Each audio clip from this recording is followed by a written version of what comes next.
Good morning, everybody. Natalie coming to you live, Spirit and Coffee. Got my coffee here. Again, doing my Spirit and Coffee from my personal Facebook page because I feel like I had to get back to basics. Going through a huge transformation in my life. And I did have a couple of, good morning, Smokey, a couple of people who one person who showed up and said, "Hey, I saw your video, on the Facebook, and I have a question about the spiritual alchemy. What does it mean?" Good morning, Ray. And a lot of the maybe jargon that I use or the language that I use maybe doesn't. Some people may not be versed in spiritual alchemy and some of the language around it. So. Basically, spiritual alchemy is the process in which we allow ourselves to go through the spiritual journey. And it's a process that we embody. The process, right, it's not a religion. And the reason that every religion can be a part of spiritual alchemy because it's a process and it's a practice. And the process and the practice are very practical. And it's a way to sort of understand our existence in the world. How do we find our birthright? What is our birthright? How do we get closer to God or to Creator or to our divine knowing, right? Good morning, Jeff. And so that's what spiritual alchemy is. It is open to everything. In other words, we don't discredit anything, even the bad or quote unquote the negative or evil things or emotions. We recognize them and we work through them for the betterment of humanity and for ourselves. And so it's like our ability to go through enlightenment, our ability to walk through the fire and come out the other end. That's what spiritual alchemy is. If you think about alchemy as chemistry, right? And we looked at nature itself, it's the diamond in the rough. It's the pressure that gets applied to us in order to shine our light. Okay, so, and there's different ways to describe it, but again, it's a process. It's not, when spiritual alchemy, it's not it's a religion. Are you religious? I know people ask me, are you religious? Are you, are you spiritual? And I would say I was born in a religion, but that doesn't mean that defines who I am as a person. I'm not religious, right? So spiritual alchemy, again, is a process. So hopefully that is helpful.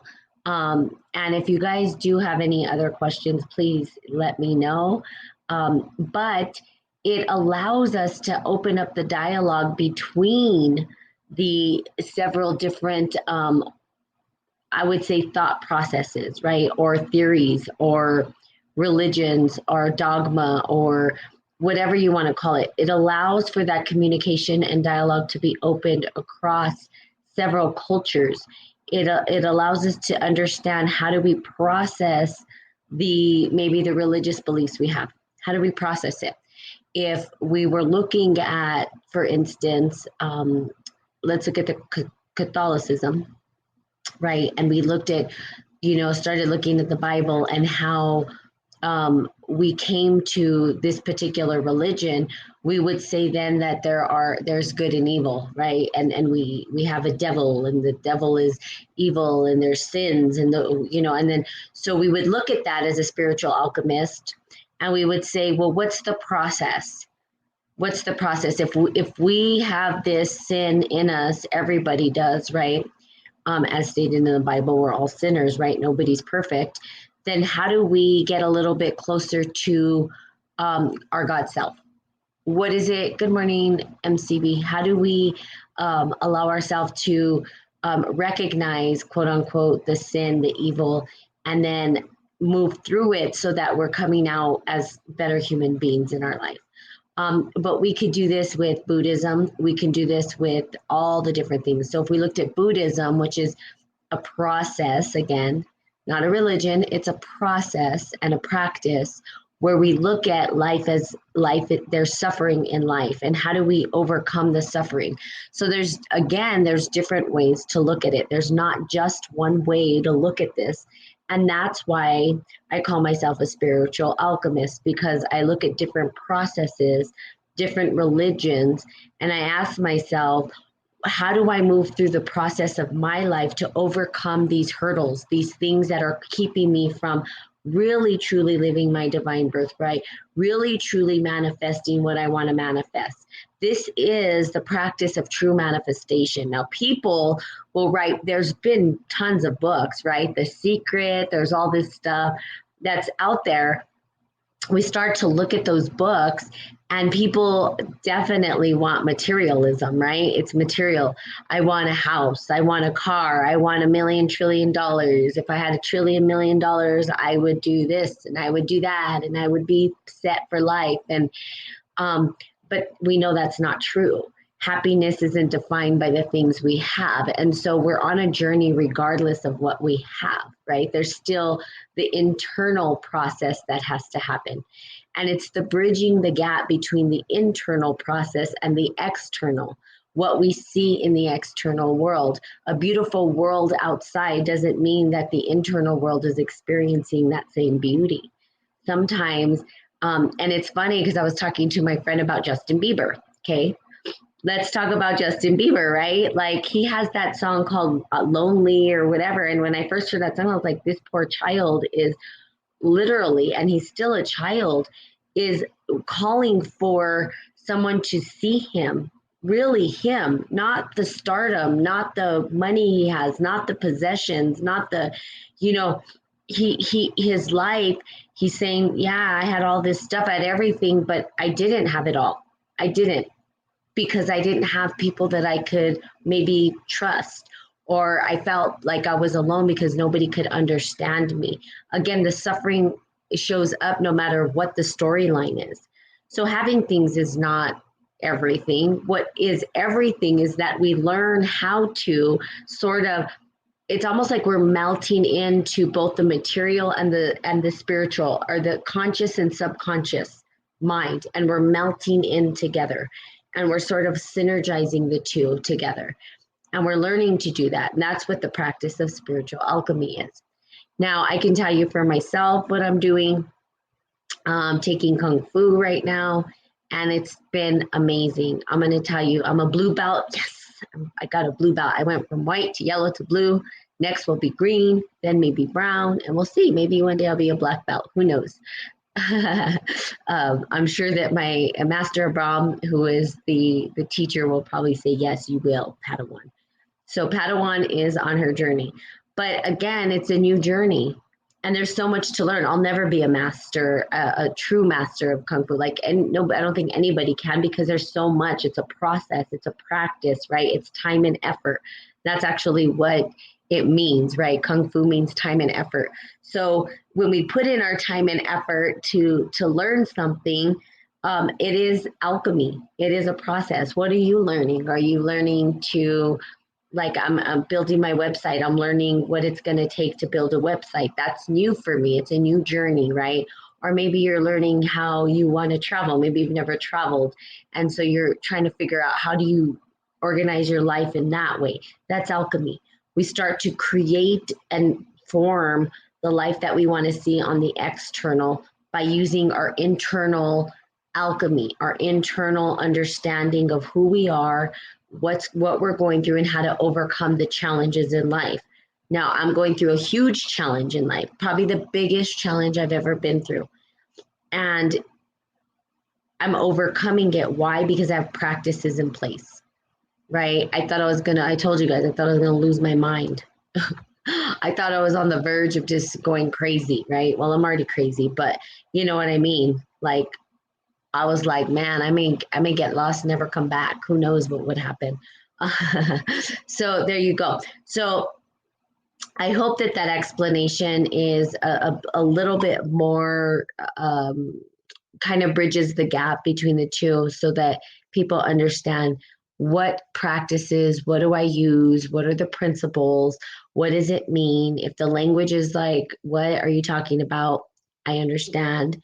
Then you can say, Natalie, can you please explain this?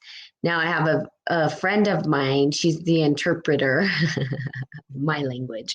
She interprets what I say and she puts it in a different sort of way of saying it, communicating it, which is beautiful.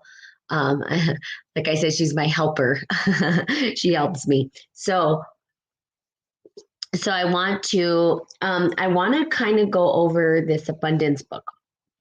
And if you haven't seen it, I know I've started reading some books and never got through them all, because my life has been changing and transforming. And the Christ Blueprint, 13 Keys to Christ Consciousness, is the one book that I've gotten through twice on this. I read it halfway through and then the full book. But the Abundance book is a tiny little book, it's a meditation book. I've done it several times with people, individuals, where we do the meditation on the 10 days, which is really cool. And you start, so the way that you do it is you do it for 10 days each one.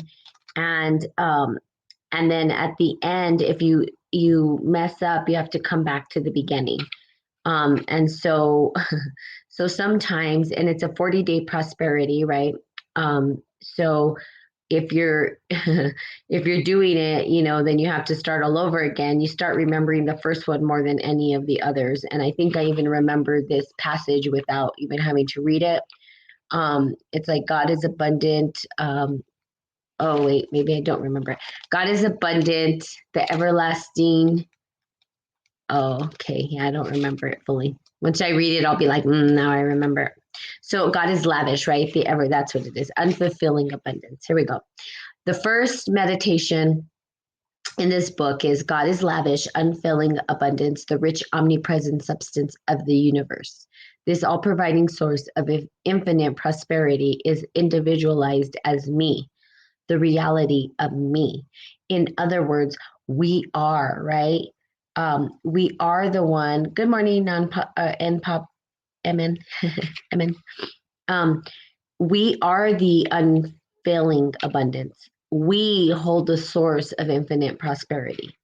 We internally hold the force of internal prosperity. We are the internal prosperity. In other words, people are looking externally for prosperity, right? They're like, oh, I want this or I want that. Now, there's nothing wrong with having material, but we are the source of that infinite prosperity. Us. It is generated because of our essence to be receiving the abundance and also to be sharing the abundance that we have, whether that be love, kindness, compassion, forgiveness. It could also be the material, right? When we have resources. I can tell you right now that my friend who where I'm staying, she said, when I have resources, when and I share because I know that I can. And that's what we do, right? As humans, we say, oh, look, we have, maybe there's someone on the side of the road and you have food, right? Or you go and buy them food, or you have leftover food, or you have a couple of bucks and you're like, here you go. That is the abundance that we carry and we share it. Like the other day, I had an individual was very kind, pay for my coffee ahead of me. Of course, I didn't know this person, right? And that's abundance, right? That's abundance showing up that someone said, hey, I'm going to pay for this. So the random acts of kindness. Good morning, Poetic. And so the random acts of kindness, someone paid it forward. Someone said, I came up and they're like, your coffee's paid for. I was like, oh, well, thank you. That was really kind. And so that person had the resources to do it. Otherwise, they wouldn't have done it, right?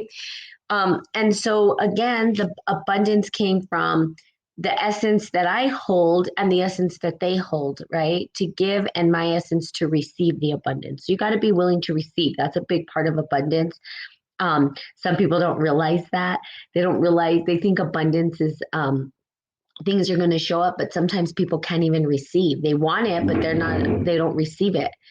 So it'll be like, in other words, it'll be like, well, I'm abundant. I want abundance. And then someone will offer them something. They'll say, no, thank you. Well, then that's abundance. Someone was offering you something. That's what you've got to be able to receive the abundance, right? You've got to be able to open up your heart to receive, which is hard for some people, especially the givers of the world. It's hard for givers to receive, but that's part of the abundance. That's how we receive it, but we have to be able to receive it, right? If it's abundant. So this book is the 40-day prosperity plan, which is just an amazing little book. It's tiny. I actually wrote a book sort of based on the idea of this tiny little book where I haven't published, which I should publish it because it's just there waiting to be published. And it is an affirmation book, right? And this is the same thing. This is an affirmation book. So the diminutive volume could not possibly cover all the teachings of abundance that have flowed through the channels of the ageless wisdom, which have been adapted by Western culture and reinterpreted as spiritual metaphysics. The concept of the all-sufficiency was a building block of essentially all philosophical and religious systems in their original form, until the 2nd century AD, when the war against self-knowledge and self-reliance began. The ancients taught that to understand one's self was to understand God, and through the process of meditation, one could release divine energy from within and transmute discord into harmony, ignorance into wisdom, fear into love, and lack into abundance. This initiate was trained to conceive the highest and noblest ideas of the vision for manifestation, and then to identify the symbols of the vision with the master spirit within, the source of all. I love this, right? It's been a while since I've read this. I'm like, wow, this is pretty. Good morning, Big Life. Good morning, PPG. I'm like, wow. Good morning, Jose Luis. How are you? Good morning, Alex. Wow. I mean, I didn't even realize that the book said this. Amazing to me, because there you go. Like, wow. Okay, let me just, I want to read that again because I really, so the ancients taught that to understand oneself was to understand God. And through the process of meditation, one could release, so the process of meditation could release the divine energy from within and transmute discord into harmony. So again, the transmutation, again, we see alchemy. And alchemy, again, is something that we do. It's a process again. So as I started this, I'm telling you guys, it's a process, not a religion. I know people are like, are you religious? Or what is your religion? Or what do you believe?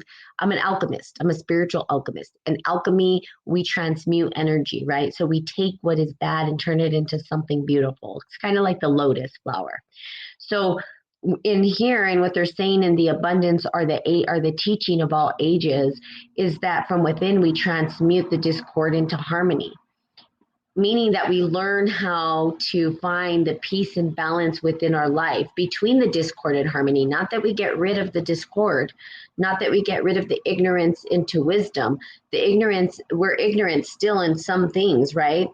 And when we say we know it all, we know nothing. So again, it's the ability to drop into that joyous, I call it the childlike wonder, right? Which would be the full card poetic for you if you're in tarot. The ignorance is sort of like the fool. It's like the fool's journey, where we start at the beginning not really knowing something, and then we get into it, we start to learn, and we turn it into the wisdom. But we're ignorant in a lot of things. I don't know how to fly a plane. And this goes into the concept of we know what we know what we don't know, we don't know what we don't know. We just don't know some things, and we never will, and that's okay. We can't know it all. Here's the deal. I'm taking Kung Fu. I don't know. I don't know. There's no way I'll ever know it all. You should see, it just builds upon each other and it goes on forever. Even our master elders don't know it all. They're still learning. It's crazy. It just goes on and on and on and on. Never ends. And that's just one part of something. That's just a little part of something. Imagine everything that's possible to learn. That's why life is so beautiful. If you can find the beauty in everything that's available to us. It's like a child walking through a maze, right? Or Alice in Wonderland. Good morning, Katya. How are you?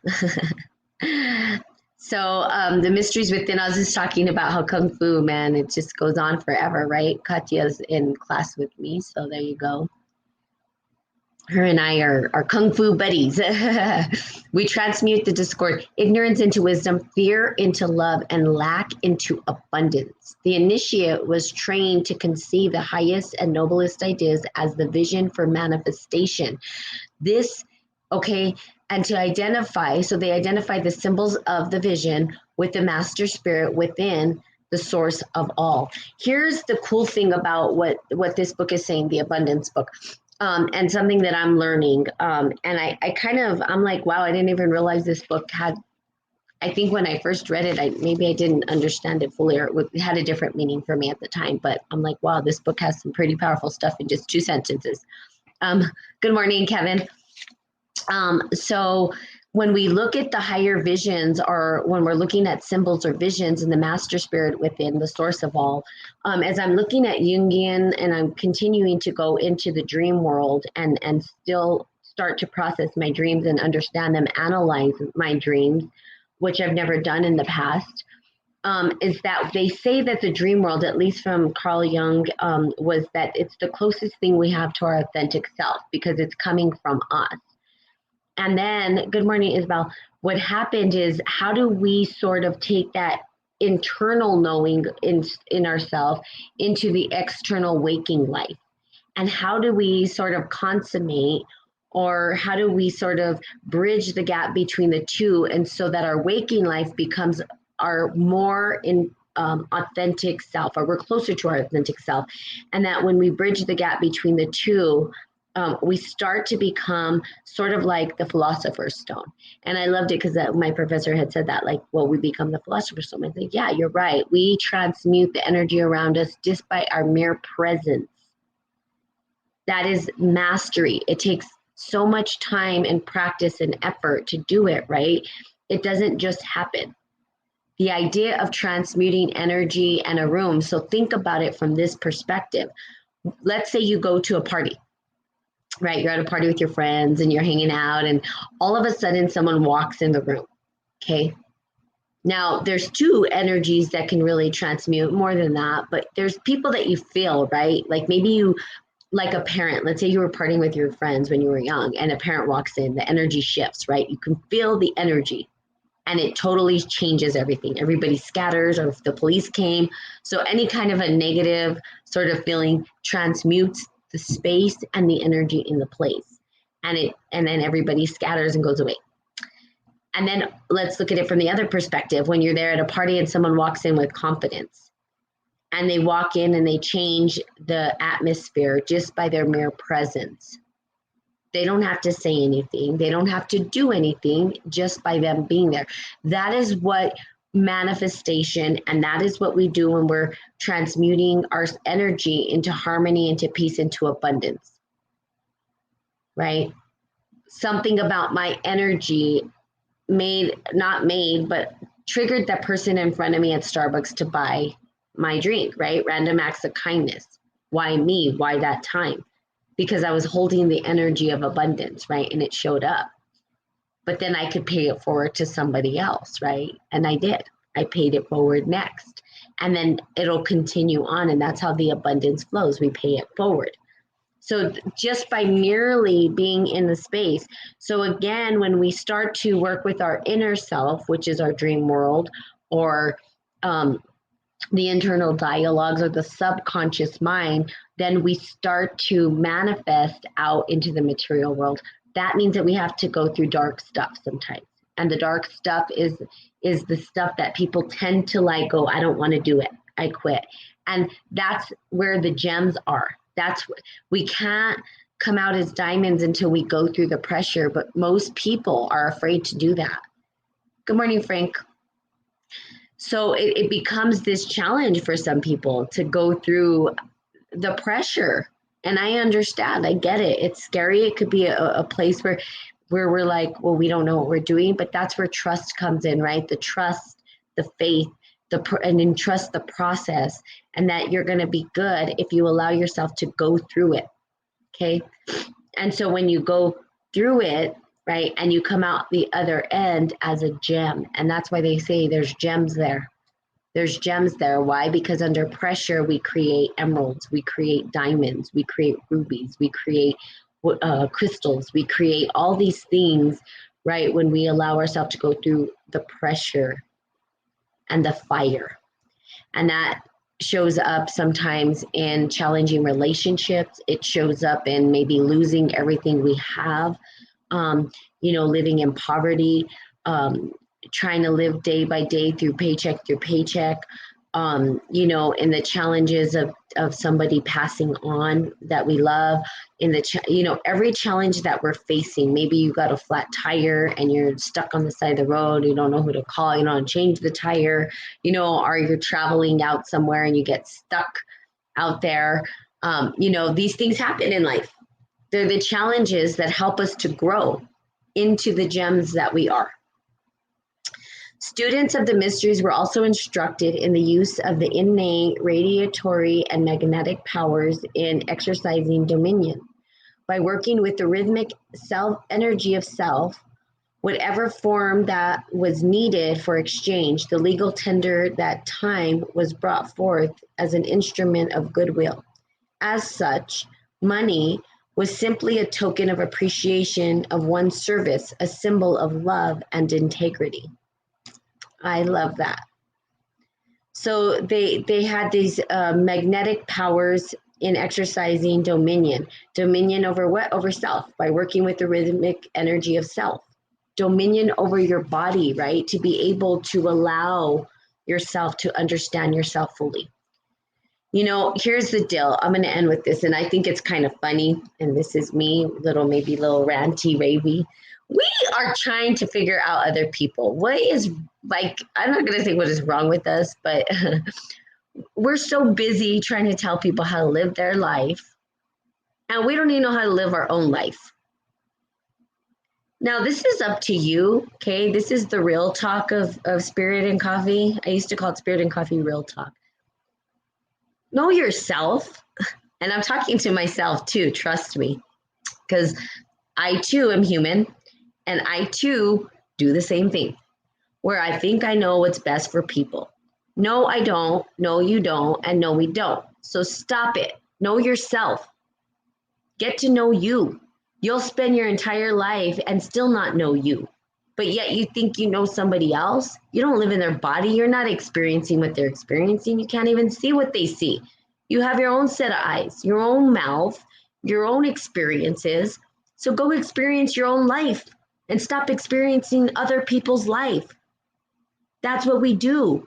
We're living for other people. Why? At the cost of what?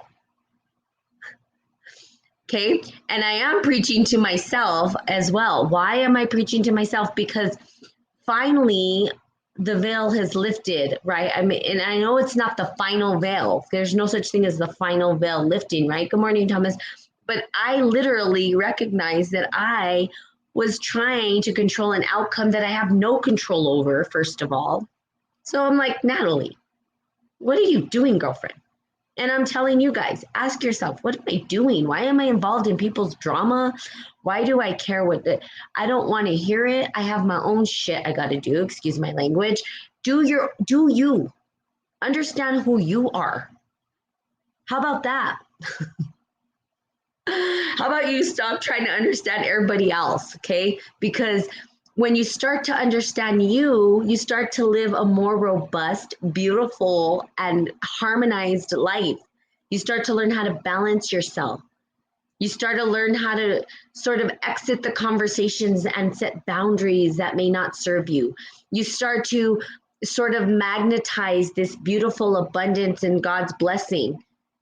Because why? Because you're not making that energy wrong, but you're sort of stepping out of the way. I would say it's like Tai Chi. I'm taking Tai Chi, and I love what Tai Chi says, that you can't touch the Tai Chi master.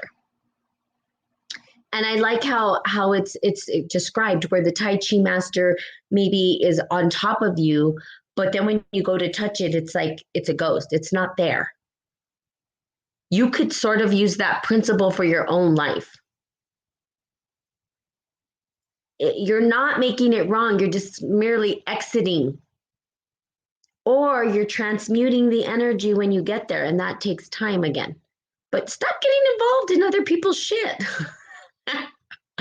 or don't. It's up to you. Allow yourself to live your life fully. You want to experience abundance, you have to know yourself. There's no way around it. Okay. If you think abundance is materialism and you're like, no, I got it. I can just go make all this money and buy all this stuff. Buying shit is not abundance. I'm sorry. I'm just going to put it out there as plain and simple. Buying shit is not abundance. Anyone could go buy shit. Excuse my language. The abundance comes when we learn how to balance and harmonize the shit we have with our mental state of being. So we say, oh, I get it. It's balance. I can be perfectly peaceful and happy underneath a tree with minimal clothing. And I don't mean naked, but you could be naked if you want. But maybe I'm wearing a drape and I'm sitting under the tree and I have an apple and I eat the apple and I'm good. I'm content.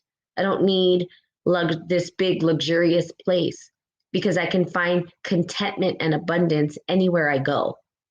That's true abundance. And that exists within you. And the gifts that you receive, the exchange of gifts that you receive, right, come from people recognizing the gifts that you are giving to them and they give a gift back to you. That's how it works. That's how the universe works. When you give, you receive. When you receive, you give. Not holding on to, these are mine, right? This is my gold. This is my, no. I have enough, so I'm going to share. And guess what? It's all going to come back and I don't have to worry about it because I know that life flows that way. But we can't get to that point unless we ourselves understand the balance and the transmutation of the energy within. Okay. So hopefully this was helpful. I'm digging this book again. You know, I wouldn't mind. I've wanted for the longest time to do this 40-day abundance book with somebody. You have to read the beginning and you have to write down the beginning message. And then again, the first meditation on this one is God is lavish, unfailing abundance, the rich, omnipresent substance of the universe. This all providing source of infinite prosperity is individualized as me, the reality of me. The reality of me being what we just talked about. You recognizing and remembering who you are. You can't do that if you're tangled up in trying to figure out who everybody else is. Figure out who you are. You know, you're trying to figure out the characters in your life and you don't even know who you are in the story. You're like, I don't know what character am I? You know, am I Frodo? Good morning, Antoinette. Am I Frodo? You know, am I Harry Potter? Am I Hermione? Maybe, you know, I'm Draco Malfoy. Who am I in the story? I don't even know, but I'm so busy calling everybody else their names. I don't even know who I am. How does that make sense? Know yourself. So I give that gift to you guys today to go out and kind of be with yourself, know yourself, conversate with yourself, have a little conversation, right? I'm so totally suffering from identity crisis. We all are, girlfriend. Trust me. I think I have. So here's the deal. I've gone through 1, 2, 3 initiations, and now my 4th initiation. During initiation, you receive a name and you receive a new name because it's a death and rebirth, right? So I have several different names. I have now initiated into the underworld where a new version of me is starting to arise and be created. And what does that mean? That means identity crisis. It means that I will have 500 different personalities instead of 499. It's yours. We all have it. But if we start to look at who we are, right, and understand a little bit more about who we are and maybe the archetypes that work within us, that we can then start to harmonize and balance. And that's where the abundance comes in, when we start to recognize and balance that internal part of us and the external. Okay. So the abundance book is a really good book. Okay. I highly recommend the abundance book. It's a tiny little book. And you guys can do it like a meditation. It's like I said, you go through the meditations and you could do it as a group. And I've done it, and trust me, things start to show up, and you're just like, whoa, and you start to recognize the abundance. Good morning from Vermont. Hey, Alfie. Hey, Vermont. I love it. We get people from all over the place, which is just beautiful. I just, mm. I've been traveling, so I travel a lot, but now I'm traveling into my dreams, which is kind of a scary thing. I shared a very weird dream with my class last night, and we analyzed it. It was kind of cool. I thought, this is interesting. So anywho, you know me, I could go on for days, but you know what? I love that I'm back on Spirit and Coffee. I'm glad that I got back to the roots of doing it on my personal Facebook page as well as my Podbean, of course. Listeners, I'll post this up to my Spirit and Coffee. You guys can go on at Spirit and Coffee Talk on Facebook. I go live, but I'll be posting this live video there. I was streaming for a while. And I have a bunch of other things. Of course, poetic, always here. I've been wondering into lucid dreaming. Yeah, still working on it. How fun you were exploring your dreams. Yes, Antoinette, if you are there books you would like to read, I can do it. I'm currently in a master's program that is consciousness and transformative studies. And I'm taking a course called The Consciousness of Sleep and Dreams, where we're looking at the different ways to analyze your dreams. And there's different processes that you can use to analyze your dreams. And so if you are interested in that, of course, resources are available to you. I'm reading a book called Integral Dreaming. I'll show it to you right now. It's Integral Dreaming. And the professors who wrote this, they actually have a video that they talk about it where they were interviewed. And the cool thing about them is that they took the integration of the different ways to analyze dreams and integrated into sort of this book. Like, how do we really look at it? And so, what does it mean and stuff? So, if you're working with dreams and lucid dreaming itself, there is a part in here that talks about lucid dreaming and what it means and how to work with it. So there you go. So again, always, reading and exploring and discovering, but integral dreaming, it's a holistic approach to dreams because, scientifically, you can analyze the brain while people are dreaming, but the dream world is too hard to, like, what are dreams for us really, right? It's kind of hard because everybody has their own unique things. But they've tried to sort of, I guess I want to say they kind of put it into like these different groups. That's so cool. I'm out of the loop on what you've been up to. Exciting. Yes, I'll hit up for sharing more info, please. Yes. Oh yeah, I'm always up to something. That's me. Natalie's always up to something. My mom would say, "What are you doing now?" Oh, I'm doing all kinds of stuff. So they have the transcendent dreams in contrast with other three types of dream. Transcendent dreams are the core positive dreams, containing the dreamers. Oh, I just went to a whole other page, but it still went joy, delight, and transcendence. That would be the transcendent dreams. They're the spiritual release, and then I think they go into lucid dreaming. Out of body experiences, right? Extraordinary dreams, right? There's the lucid out of body pregnancy. So there's these different extraordinary dreams is what they call them, are the types of dreams. Out of the lucid dreaming, individual, here we go, Anton, if you're still on here, I'll read this for you. Individuals who had experienced an intensification of the awareness within their dreams that may start questioning their actions in the dream and eventually become lucid. First, an internal dialogue emerges as a sign of heightened self-reflection within the dream. This is metacognitive consciousness in the precursor of dream lucidity. Dream lucidity is characterized by the dreamer's cognizance of his or her own state while the dream experience is unfolding. This intensification of awareness is often accompanied by increased vividness and better memory of the dream experience upon awakening. The lucid state can lead to a heightened sense of choice within the dreamer, taking charge and exploring possible avenues of doing or being within the dream. Lucid dreamers often report a more active sense of agency in shaping the storyline of their dream and unfolding. So basically, you're able to make the choices that you want. Okay.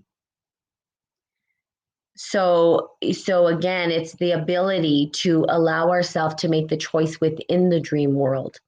And that's kind of cool because we sort of, there's this knowing that we're dreaming, but we want to be able to sort of change maybe the landscape, or maybe we enter into this door but we don't enter into that door because we know that we want to go this way instead of that way.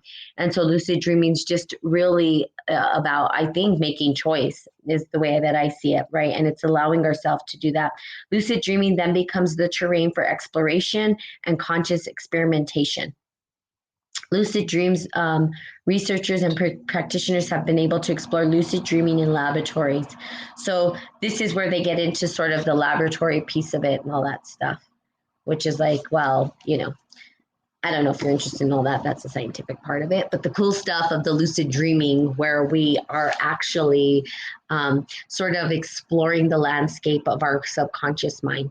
Kind of cool, right? Who would want to do that? I do. It also recognizing your dreaming.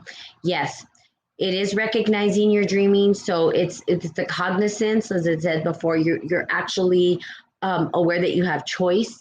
You're aware that you can sort of look at the landscape around you and choose, sort of design, maybe, and you can explore. So really, Antoinette, when we think about dreaming, it's the subconscious mind. And so we get to sort of explore the landscape of our subconscious mind, which is kind of cool, right? I mean, that's like, what is the landscape of my subconscious mind? Totally different from my waking life. I can tell you that right now. I saw this recent article showing people can comprehend communication spoken to them while they're actively asleep in lucid dreaming. Yeah. Oh, yeah. You can comprehend communication. So I could just talk a little bit about my dreams. I'm a vivid dreamer. And here's the deal with me. I dream every night and remember my dream every day since I was a child, and I've never skipped a day. I'm analyzing my dreams now, and it's become super like crazy. Oh my God. Right. But in my dreams, like there's times where I've fallen asleep with the TV on, and then I'll hear the conversation and it's happening in my dream. Then I wake up and I'm like, oh, the whole dialogue just entered my dream. Right. And so lucid dreaming I've had, of mine. How awesome. Yeah. So here's the deal. If you want to remember your dreams, start to write down your dreams. So in the morning, there's a practice that you can do. I'm glad that we're getting into the dream stuff, but in the morning, after you wake, rather than just waking up, allow yourself to sort of just kind of lay there and allow yourself maybe to close your eyes and start to visualize. And what will happen, they say, is that you might have dream recall. And as you do, if you do, let's say you have a night where you, remember your dream, start writing it, start journaling. And then I had a girl last night on my in my class who didn't dream very often, or didn't recall. She didn't have dream recall. We all dream, but her recall was not there. And she started to talk about it and say, I don't remember. And then boom, she started to remember. And so she started to write down her dreams. And that ignited that recall. So every day she started, and she's like, wow, now I'm remembering what I'm dreaming. I would say that the majority of the population don't have a good dream recall. I don't know very many people like me who had dream every night and remember every day. It's just like clockwork. Like in just a week's time, not even a week's time, I have like 500 pages written of dreams already. I'm like, there's no way I can analyze all this. It's too much. But the subconscious mind is there for us to unveil. So there you go. And we can continue on dreaming. I mean, it's a cool topic, even for me. Like, I'm learning about it. I mean, I know about it for myself, but I don't know how to communicate. There's a language of dreams too, which I'll be learning. So I think dreams are my medicine. And I think that dreaming could be something brought to Spirit and Coffee that people perhaps can share their dreams, and maybe we could do some dream analyzing on here where we go through it. Yeah, I love your insight and perspective too. I do remember you very well. Fun times. Um, so there you have it.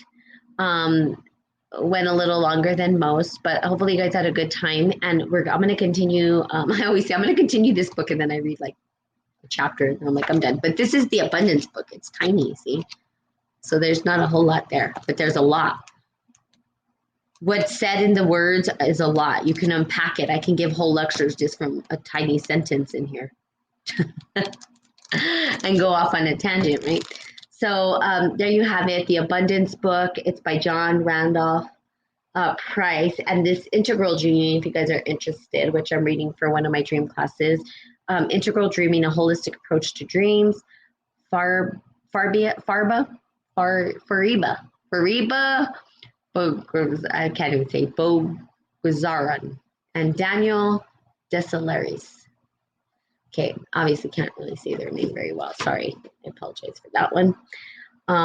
But there you have it. All right, so I will be seeing you guys tomorrow. And I love you guys so much. Have the best day ever. Get to know yourself today. Have your internal dialogues with yourself. Talk to yourself. Get to know yourself. Get comfortable with knowing who you are. Okay? Okay.